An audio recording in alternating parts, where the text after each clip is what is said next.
राधा स्वामी जी। संगत जी, आज का विषय बहुत ही महत्वपूर्ण है। इसको आप ध्यान लगाकर सुनिएगा और मनन कीजिएगा। इसको पूरा देखना, क्योंकि ये मन की गतिविधियों पर चौकसी, कैसे मन को कंट्रोल करना है, इस पर कैसे ध्यान रखना है, ये क्या क्या करता है, कहाँ जाता है, कैसे क्या है, इसको पूरी चौकसी इस पर रखनी है। उसी के विषय में सतगुरु कह रहे हैं कि सतगुरु के शिष्य को अपने मन की गतिविधियों पर चौकसी रखनी पड़ती है। जब वह आंतरिक लोकों में कदम रखता है तो उसे अपने मन की भटकने वाली गतिविधियों के प्रति सावधान होना पड़ता है। पूरी तरह से सजग होकर उसे यह याद रखना चाहिए कि उसका मन ही उसका सबसे बड़ा शत्रु है, साथ ही उसका सबसे बड़ा दोस्त भी। परंतु मुख्य बात यह है कि जीव को हर समय इस पर नियंत्रण रखना होगा। मन एक अच्छा सेवक है, परंतु एक बहुत बुरा स्वामी भी है।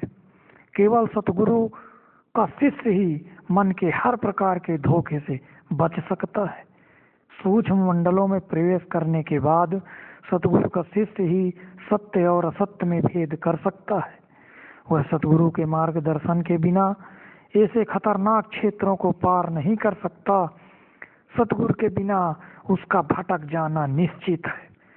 मन हजारों चालाकियां करता है, यह विश्वास के योग्य नहीं है।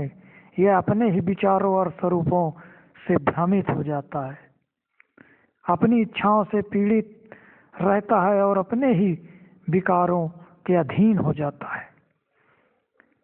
इन सभी तथ्यों को सामने रखें तो कोई आश्चर्य की बात नहीं कि संसार धर्मों और अन्य विषयों के परस्पर विरोधी विचारों से भरा हुआ है। परंतु जैसा कि ऊपर कहा जा चुका है, सद्गुरुओं की विधि इन मुश्किलों से बचने के लिए पूरी सुरक्षा प्रदान करती है। यह विधि स्पष्ट रूप से बताती है कि हमें ध्यान को किस प्रकार और कहाँ केंद्रित करना है। इससे साधक को आंतरिक जगत के हर अनुभव को परखने के लिए अचूक तथा प्रभावशाली साधन का भी ज्ञान हो जाता है। इस विधि से हम पूरी तरह सचेत होकर आंतरिक मंडलों में जा सकते हैं। सबसे अधिक महत्वपूर्ण पहलू तो यह है कि इन मंडलों में शिष्यों के मार्गदर्शन के लिए जीवित सतगुरु अपने नूरानी स्वरूप में सदा मौजूद रहते हैं। ऐसी परिस्थितियों में शिष्य भटक नहीं सकता, ना कोई गलती कर सकता है और ना ही अपने या किसी दूसरे के मन द्वारा ठगा जा सकता है। शिष्य को यह समझ लेना चाहिए कि आंतरिक मार्ग पर हजारों आत्माओं और दृश्यों से उसका सामना होगा, जो उसे अनेक प्रलोभन देंगे। उसे सैकड़ों साधनों से लुभाया जाएगा, उसे भटकाने की पूरी कोशिश की जाएगी। केवल सतगुरु की संगत में ही वह पूरी तरह सुरक्षित है। संगत जी, जब भजन सुमिरन जो करता होगा उसको पता होगा कि किस तरह काल डिस्टर्ब करता है। पूरी कोशिश कर देता है, जान लगा देता है कि भजन सुमिरन ना करे, ऊपर आंतरिक मंडलों पर चढ़ाई ना करे। तो इस मन से इतना सावधान होना कि यह कोई भी पैतरा फेंके, उस पर आपको मोहित नहीं होना है। एक बार फिर इस बात को बल देकर कहा जा रहा है कि हर प्रकार की अच्छाई आंतरिक प्रकाश से ही उत्पन्न होती है।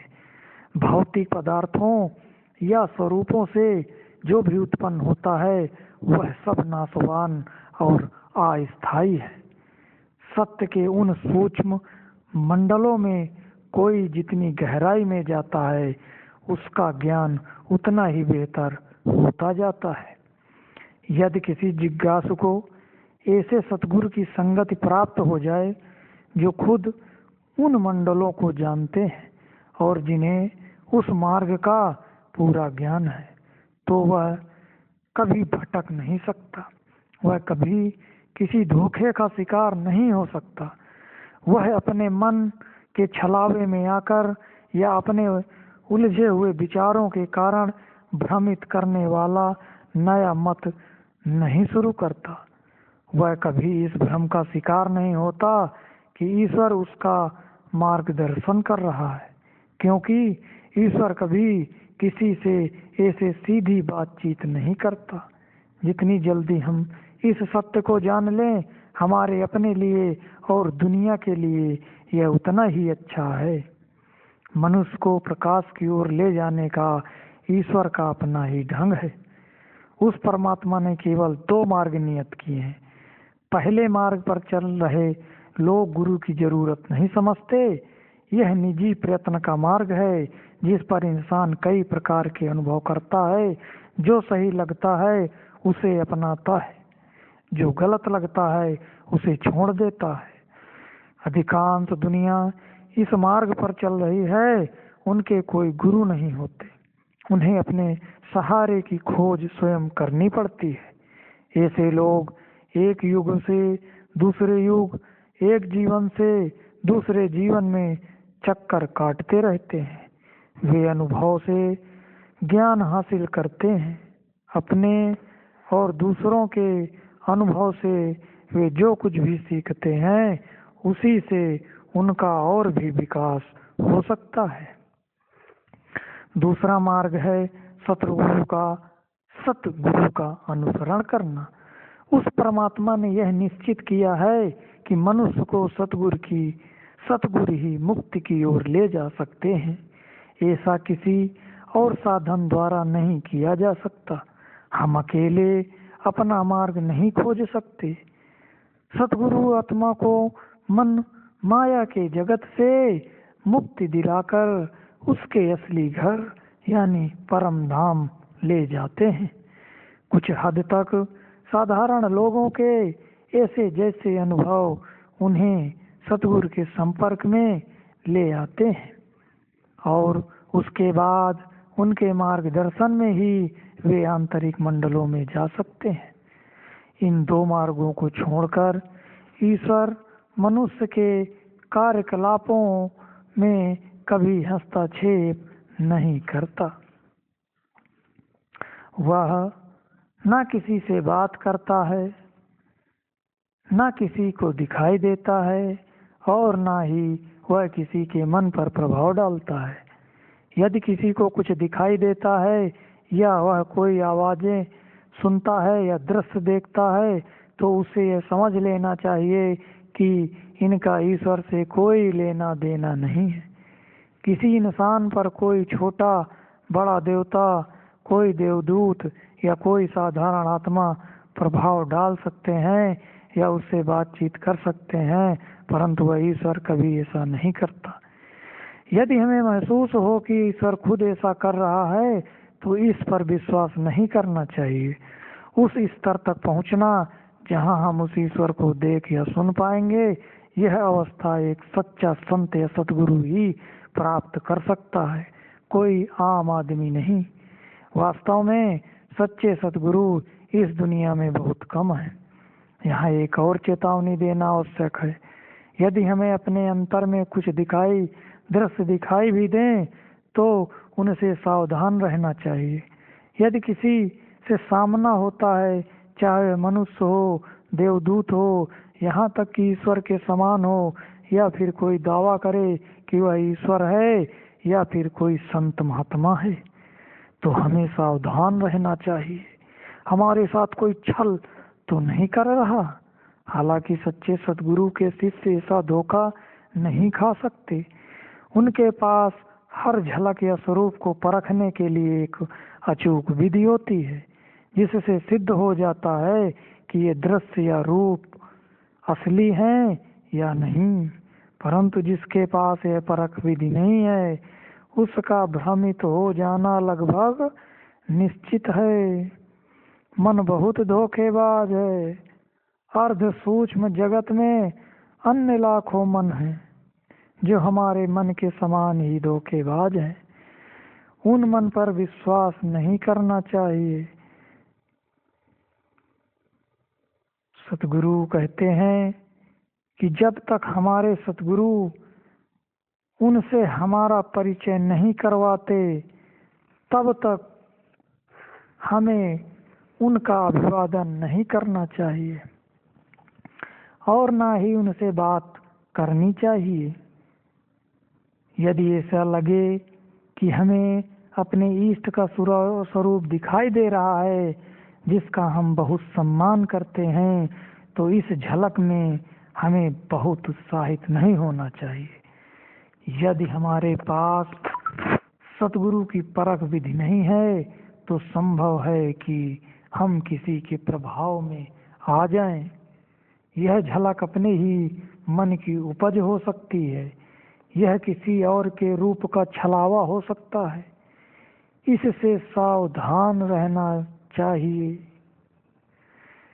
मुझे याद है कि कई महीने पहले यहाँ एक महिला सत्संग में खड़ी होकर बताने लगी कि उसे कई बार भगवान कृष्ण के दर्शन हुए।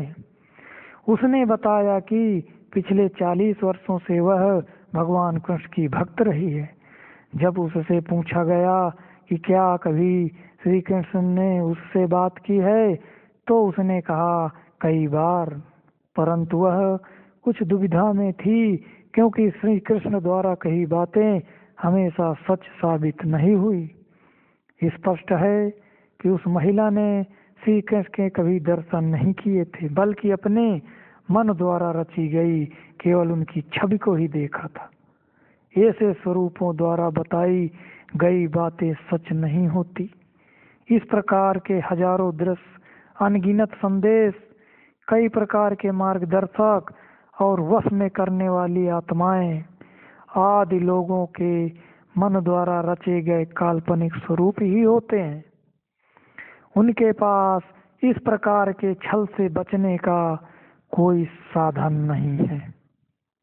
नहीं होता है। मुख्य बात यह है कि अपने अंतर में सद्गुरु के प्रत्यक्ष दर्शनों के बिना या उनके द्वारा दी गई अचूक परख विधि के बिना कोई इंसान कुछ भी देखता या सुनता है, उस पर कभी पूरा विश्वास नहीं करना चाहिए।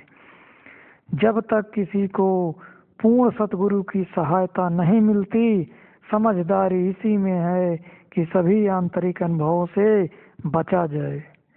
मनुष्य को अंतर में जो भी आवाजें सुनाई दें, उन पर बिल्कुल ध्यान नहीं देना चाहिए। यहाँ तक कि सच्चे सतगुरु के शिष्य के पास भी जब तक कोई प्रमाण नहीं है, उसे यह नहीं मानना चाहिए कि सतगुरु उसका मार्गदर्शन कर रहे हैं। आमतौर पर बिना प्रमाण के ये उसके मन की धारणाएं ही होती हैं। वास्तव में जब शिष्य को आंतरिक जगत में सतगुरु के दर्शन होते हैं और वह सतगुरु द्वारा बताई गई परख विधि के अनुसार पहचान कर लेता है, तभी वह सतगुरु का अनुसरण कर सकता है। परख करने पर यदि वह सतगुरु का स्वरूप है तो लुप्त नहीं होगा और सतगुरु अपने आप को प्रकट करेंगे। यदि वह कोई छल है तो परख करने पर वह स्वरूप लुप्त हो जाएगा। सूक्ष्म मंडलों में कोई भी ऐसा कपटी सतगुरु द्वारा बताई गई परख विधि के सामने टिक नहीं सकता। अपने मन या किसी अन्य द्वारा छले जाने पर या छले जाने का अवसर नहीं आने देना चाहिए। यह निश्चित है कि हमें भटकाने का प्रयास किया जाएगा, न केवल पृथ्वी से बंधी आत्माएं, बल्कि नकारात्मक शक्ति यानी काल के बहुत से करिंदे भी इस धरती के आसपास केवल इसी उद्देश्य से घात लगाए रहते हैं कि जीव की अज्ञानता और अंधविश्वास के कारण उनका शिकार किया जा सके। इन पर कतई भरोसा ना करें। जब तक हम अंतर में सतगुरु के दर्शन नहीं कर लेते और वे अच्छी तरह विश्वास नहीं दिला देते। हमें किसी अजनबी का अनुसरण नहीं करना चाहिए। सतगुरु का निर्देश स्वयं व्यक्तिगत रूप में या उनके द्वारा निर्धारित किसी प्रतिनिधि से प्राप्त करें, वही सबसे सुरक्षित है। मैं ऐसे बहुत से लोगों को जानता हूँ जिन्हें किसी पाखंडी ने भटका दिया, या पूछे जाने पर कि वे किसी सच्चे सतगुरु के पास क्यों नहीं जाते, वे अक्सर नाराज हो जाते हैं और कहते हैं कि उनका सतगुरु उनके अंदर है। यह सब धोखा है, क्योंकि सच्चे सतगुरु इस तरह कार्य नहीं करते। सभी बाधाओं पर विजय प्राप्त होने पर जब हमें आंतरिक मंडल में अष्टदल कमल पर सतगुरु के नूरी स्वरूप के दर्शन होते हैं।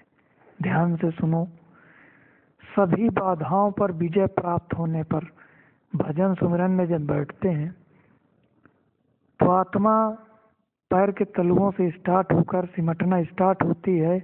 सिमटते सिमटते दोनों आंखों के बीच में आ जाती है। सारा शरीर सुन्न हो जाता है। पूरे शरीर का हमें होश नहीं रहता। यही है, सभी बाधाओं को पार करके जब हमें आंतरिक मंडल में अष्टदल कमल पर सतगुरु के नूरी स्वरूप के दर्शन होते हैं, तब सतगुरु की अगुवाई में हम सुरक्षित रूप से चल सकते हैं। इससे आगे आंतरिक मंडलों में हमें कोई धोखा नहीं दे सकता। फिर हम उनसे वैसे ही बात कर सकते हैं जैसे इस शरीर में रहते हुए अन्य लोगों से बात करते हैं। हम एक बार फिर कहते हैं कि भ्रम जनित स्वरूपों या आवाजों के पीछे मत जाएं, कभी नहीं। भली भांति परख कर और संघर्ष के साथ चुनौती को पार करके अंतर में जाएं। याद रखें कि यदि हम ऐसे अद्भुत और आश्चर्यजनक मंडलों में जा रहे हैं जिनके विषय में हमें कोई जानकारी नहीं है, जीव को भटकाने के लिए जो अलग अलग तरीके और साधन प्रयोग में लाए जाते हैं, उनका वर्णन भी नहीं किया जा सकता।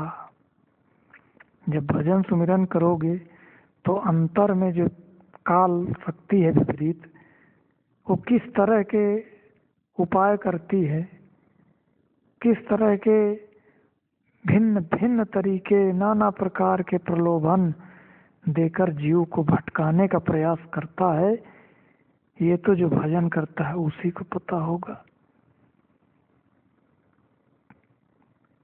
जिनका वर्णन किया ही नहीं जा सकता, ऐसी तरीके हैं उसको भटकाने के।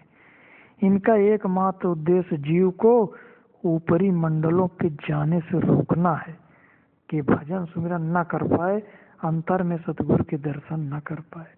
हर बात की पूरी जांच पड़ताल के बाद जो ठीक लगे उसे दृढ़ता से पकड़ें। यही है मन को परख करने, इसको कंट्रोल करने की विधि। नाम की कमाई, शब्द की कमाई, सच्चे सतगुरु पूर्ण संत द्वारा दिए गए नाम की कमाई। राधा स्वामी।